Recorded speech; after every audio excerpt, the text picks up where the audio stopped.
Hello, ladies and gentlemen, and welcome to our interview with Dean Alms.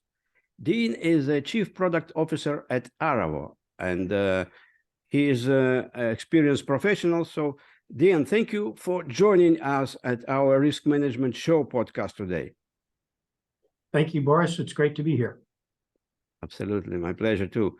So, Dean, could you tell us firstly your short story about your career path, what brought you to where you are right now, and what you guys at Aravo are up to these days? Sure. Yes. So I've been in the enterprise software business for about 30 years now, and have done everything from ERP software, a lot of employee-facing software, and more recently, working with third-party risk management with Aravo. And in all of the background, I've basically been working with the extended enterprise. So as more and more companies look to outsource various aspects of their business, how do you build software systems that help you manage that, not beyond the enterprise, but the extended enterprise as well? All right. So I believe that we will have very serious and thoughtful conversation on the topic of concentration risks and how organizations can take steps, including diversification into their manufacturing network. So first of all, let us discuss what is, from your perspective, concentration risk, because we know there is a concentration risk in financial institutions, like financial risk, when you invest in only specific asset, but we're talking about other concentration risk. Could you please elaborate about it?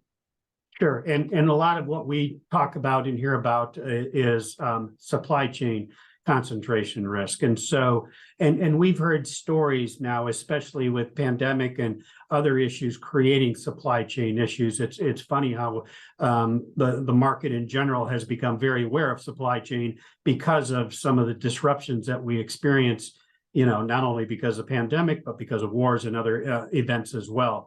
But concentration risk is really over-reliance on a single source of product or service. And when that product or service gets disrupted, of course, there can be financial implications, health implications, and other implications that are very costly to not only companies, but countries as a whole.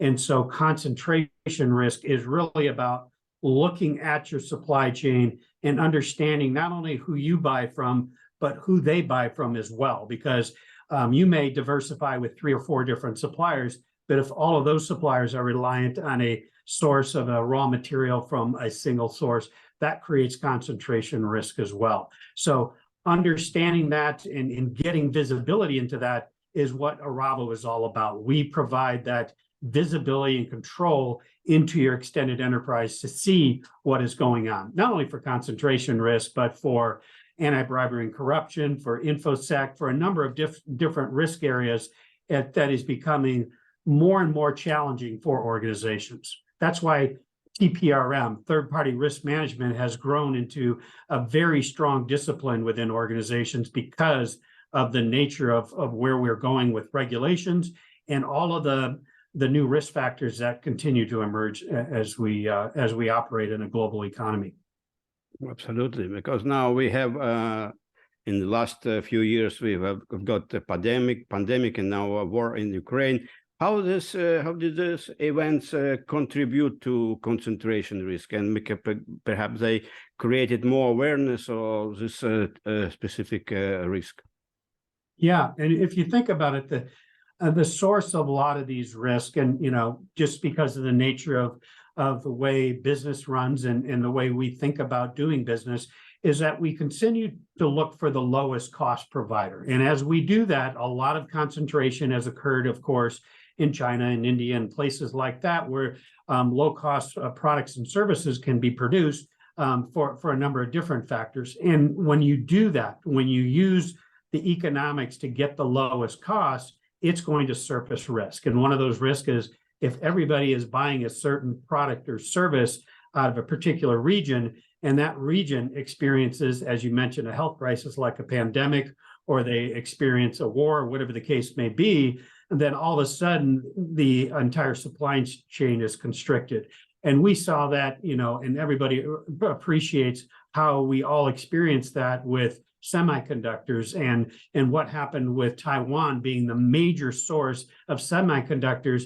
That impacted so many different industries, not only computers and technology, but certainly automotive, and just about everything we do in day-to-day life was impacted because of that constraint on semiconductor and the fact that we were so concentrated in one region. And when that region experienced, health issues and they couldn't get to work, that created major supply chain issues. But there's many other examples. The container industry has consolidated into 3 primary players. And, when that happens, all of a sudden costs can start to rise. And we saw a huge backlog in shipping and things of that nature because we weren't prepared for that consolidation that took place in, shipping containers that move product and services around the world. So there's many different examples of this. And a lot of it, once again, has to do with our pursuit of the lowest cost. But then when something happens as a result of that consolidation and that efficiencies, when you get the lowest cost provider, all of a sudden a disruption occurs and it creates, major issues. And we're seeing that, as you mentioned, pandemics, wars, economic collapses, climate change, all of these have impacts on concentration risk and escalate those risks in a significant way. Yeah, now I think the trend is kind of deglobalization and more kind of reshoring and recreation of manufacturing possibilities in your own country, right? So this trend now probably will be growing further. So how companies can mitigate concentration risk if they don't have options? So they kind of stick with some best breed suppliers. Yeah. And, kind of as a start into that conversation, the way we think about it is, while companies are very driven to outsource various services and products, they cannot outsource accountability and responsibility. And that's what they're finding out. And that's what is being, repeated time and time again is, whether it is, risks such as I'm going to outsource my manufacturing of clothing and athletic wear. And all of a sudden, the company that you outsourced it to is basically using child labor or human slavery. You, as the buyer, is held accountable for that. And the same with, if there's anti-bribery and corruption used by your suppliers, you, as the buyer, are being held accountable to that.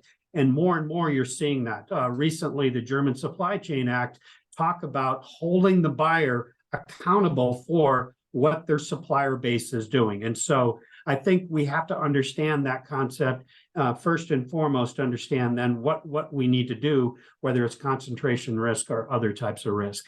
As it relates to concentration risk, when it comes to diversity, as you mentioned, sometimes companies are handcuffed. If I want to buy, certain types of products, I often don't have a choice. If I'm buying semiconductors, it's going to come out of Taiwan 95% of the time. So what do I need to do? And I think that's where you start to see governments starting to step in and say, okay, companies can't do it individually. So we have got to set up, the capability, and we've got to help companies diversify by making sure we bring some of this capability either onshore or to other countries so that we're not so concentrated in certain areas. But certainly, I think, when you get into pharmaceuticals and they too are using offshore and outsourced capability to manufacture drugs, countries have to realize that the health of countries are at risk. It's not just, a company may feel financial pain, but all of a sudden health care issues come into play if they're outsourcing to a single area or a single set of companies, and those companies all of a sudden are constricted and are at risk. Now there's a lot more at risk than financial capability. So I think, it has to be addressed at a macro level, not just individual companies, because in many cases, companies don't have alternatives. I think more and more what we help companies do and what, is essential in all of this is transparency. So transparency in terms of what is going on. Is the supplier I'm buying from also buying from another supplier that is at risk because of the country they operate in or the geopolitical environment they're in? What is it that we need to understand about that supply chain? And so transparency is a big thing. And certainly, as you mentioned, diversity.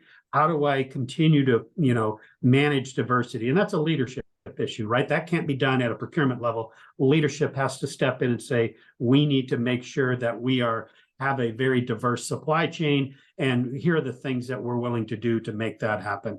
And then the last, element of that leadership is just overall integrity, making sure that they are stepping up to making sure when they do outsource, when they do use offshore, that they are really focused on what that means, not only to their company, but the customers that they provide services to. They can't put customers at risk when they make decisions, like they do. So our job is basically to give that transparency so they can see what their extended enterprise looks like, and then they can make the appropriate decisions. Mm-hmm. All right. I would like to ask you a personal point of view.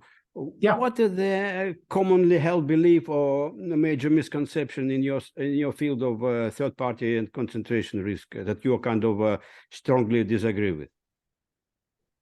I think, probably one of the areas of concentration risk that, continues to kind of exist out there is this notion of I can diversify as an individual company. And in many cases, it's easy to say, well, you just need to diversify.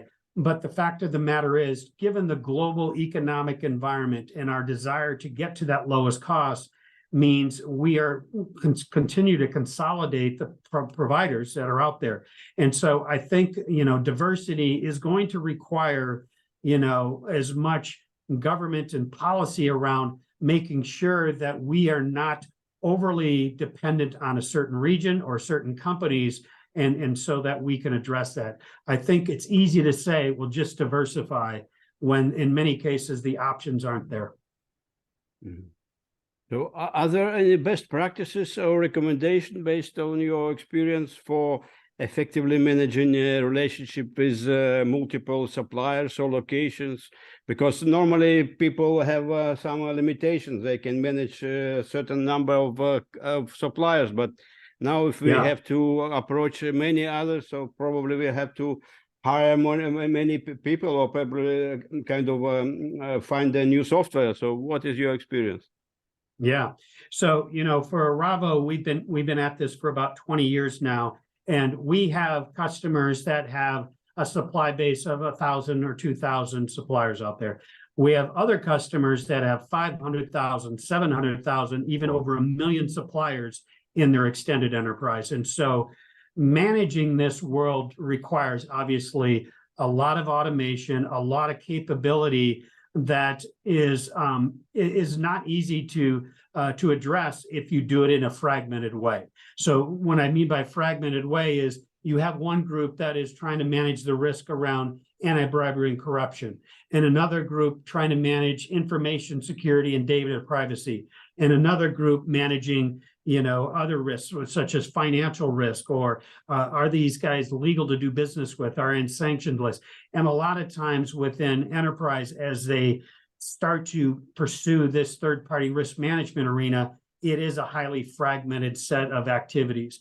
What you need to think about is unifying that visibility and control, because you may be very, very good on anti-bribery and corruption, but may have serious information security types of issues with the same company. And so because of this fragmentation, you really lose that risk exposure across all of those risk domains. And so trying to address that is something, that companies are struggling with. But because this TPRM is becoming a very, established discipline, and then after that, they start to look for technology solutions that can help them solve that, I think we're moving in the right direction. And, because companies are being held accountable for what their suppliers are doing, and it's costing them a lot in fines and financial liability and things of that nature, they are addressing this like never before. Fantastic. So let's discuss a kind of future outlook. In your opinion, how do you see the landscape of concentration risk mitigation evolving in the coming years? Perhaps are there any emerging technology or trends that you believe will significantly impact how organizations approach this kind of risk? Yeah, I think, we're already starting to see it. And, here in the US, ESG is more of a political football right now. But I think in Europe, ESG and things of that nature have really elevated the notion of what companies are responsible for and accountable for. And when they don't live up to what they need to, government will come in and fine them or provide regulations. And you don't want to be over-regulated. But more than anything else, I think what you're seeing are consumers, customers demanding that companies address these issues and be accountable for them, whether it's concentration risk and not putting all your eggs in one basket so that you put me at jeopardy, whether it's my healthcare, whether it's my financial position. Don't put me, the consumer, in a risky position because the company is putting all their eggs in one basket, or because they're using suppliers that are using child labor or human slavery, or because they're ruining the environment in order to get the lowest cost position. Consumers are holding companies more accountable, and therefore governments are listening to those people and saying, okay, we're going to put policies and laws in place to make that happen. Now, we have in many cases too many of them. They're fragmented. Germany has one set of laws, and then US may have another set, and that is overwhelming to companies. But I think we're going through a period of time where we're going to have to sort this out and figure this out so it becomes more uniform in terms of what those regulations are between countries, and not have country by country types of regulations, because the global economy is really, forced to deal with all of these individual regulations. It's not just the company within that country. All companies have to deal with many regulations from around the world. Fantastic. Going back to your company, Aravo, can you give us some examples of user cases that your solution solves, or perhaps something that your team have recently achieved that you are really proud of? Yeah, thank you for the question. Yeah, so more recently, we have certainly built out a broad portfolio of risk management capability. And what I mean by that is we have over 24 different risk domains that we help companies manage, and we bring them together to give them unified visibility and control over all of those. So if I bring up Acme Corporation, I can see my risk from a financial, legal, whether it's anti-bribery and corruption, information security, as well as the many different ESG domains, environmental, social, and governance domains as well. And giving them unified visibility across those risk domains is something that we're very proud of. And we're starting to see more and more technology come into play that will facilitate this highly complex world. Everybody talks about AI. AI has a real opportunity to reduce the complexity around managing these many regulations. There's over 1,250 regulatory agencies creating laws that companies need to deal with. How do we stay on top of that? And I think, there is an opportunity for AI there. And on the flip side of that, companies are now going to be starting to look at, how do I assess whether companies I work with are using AI, and are they using it responsibly? Because AI is one of those risk and opportunity types of things unto itself. So while TPRM will use AI to improve its services, companies need to be aware of how other companies are using AI, because it can be used in negative ways, as we all know. All right, fantastic. So if we summarize our interview, if someone who is listening to it would like to walk away with one or two major takeaways, what would it be? I think to manage risk, whether it's concentration risk or any other risk, transparency is number one. Who are my suppliers?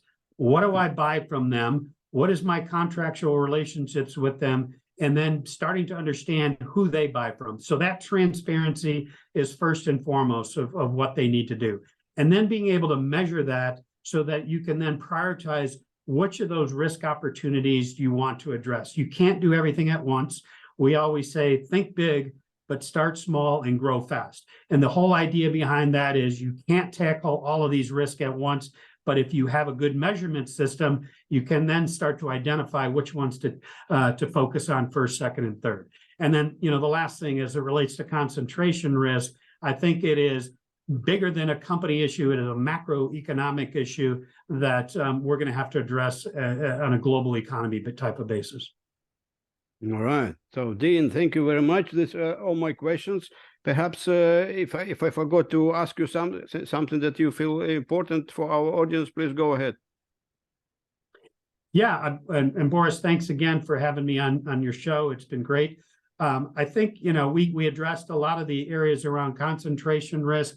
And, I think more and more, as I alluded to before, companies have always been in a position for quite some time now of looking at, what product or service do I need to buy and what price do I want to buy it at? And the lower the price, the better. Now, I think what we're seeing more and more, whether it's ESG issues, concentration risk issues, or whatever the case may be, they have to factor in that other element in their decision-making process. It can't be just lowest price because it's going to put them in a bad position on those other fronts. And I think the more and more that we understand that it's no longer just product and price, that it is this business practices that we have to factor in to our decision-making, will become better overall as a an economic power. Fantastic. Dean, thank you very much for your time today.